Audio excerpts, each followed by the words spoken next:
ಗೋಳಗುಮಟ್ಟ ಕಚೇರಿಗೆ ಹುಸಿ ಬಾಂಬ್ ಬೆದರಿಕೆಯ ಮೇಲ್ ಒಂದು ನಿನ್ನೆ ಬರುತ್ತೆ. ಮ್ಯೂಸಿಯಂನಲ್ಲಿ ಬಾಂಬ್ ಇಟ್ಟಿದ್ದೀವಿ ಅನ್ನೋದು ಈ ಮೇಲ್ನ ಪ್ರಮುಖ ಅಂಶ ಆಗಿರುತ್ತೆ. ಟೆರರೈಸರ್ಸ್ ಗ್ರೂಪ್ ಅನ್ನೋ ಹೆಸರಿನಲ್ಲಿ ಈ ಇಮೇಲ್ ರವಾನೆ ಆಗುತ್ತೆ.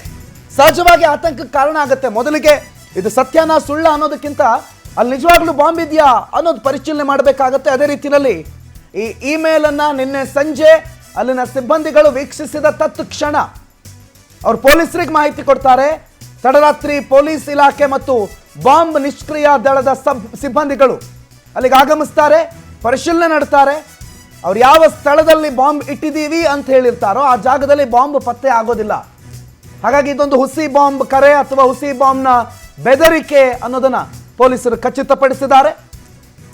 ಇಮೇಲ್ ಬಗ್ಗೆ ಮಾಹಿತಿಯನ್ನ ಪೊಲೀಸರು ಕಲೆ ಹಾಕ್ತಿದ್ದಾರೆ.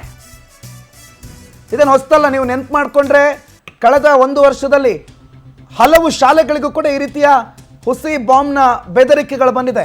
ಮೊನ್ನೆ 33 ಶಾಲೆಗಳಿಗೆ ಏಕಾಏಕಿ ಬಾಂಬ್ನ ಬೆದರಿಕೆ ಬಂತು.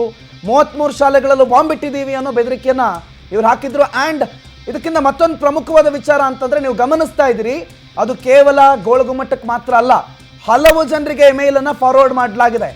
I placed multiple explosive inside the museum.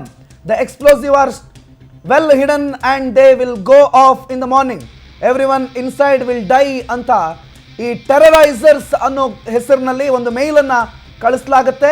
ಸಂಜೆ 4:40 ಅರ್ಲಿ ಮಾರ್ನಿಂಗ್ 4:40 ಈ ಇಮೇಲ್ ಬರುತ್ತೆ.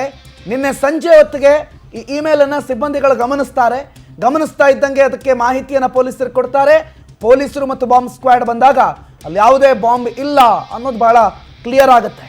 ಹಾಗಾಗಿ ಇದನ್ನು ಹುಸಿ ಬಾಂಬ್ ಬೆದರಿಕೆ ಅಂತ ಘೋಷಣೆ ಮಾಡಲಾಗಿದೆ. ಆದರೆ ಯಾರು ಕಳಿಸಿದ್ರು, ಯಾಕೆ ಕಳಿಸಿದ್ರು ಅನ್ನೋ ವಿಚಾರದ ಸುತ್ತ ತನಿಖೆ ಮತ್ತು ವಿಚಾರಣೆಗಳು ಮುಂದುವರಿತಾ ಇದೆ.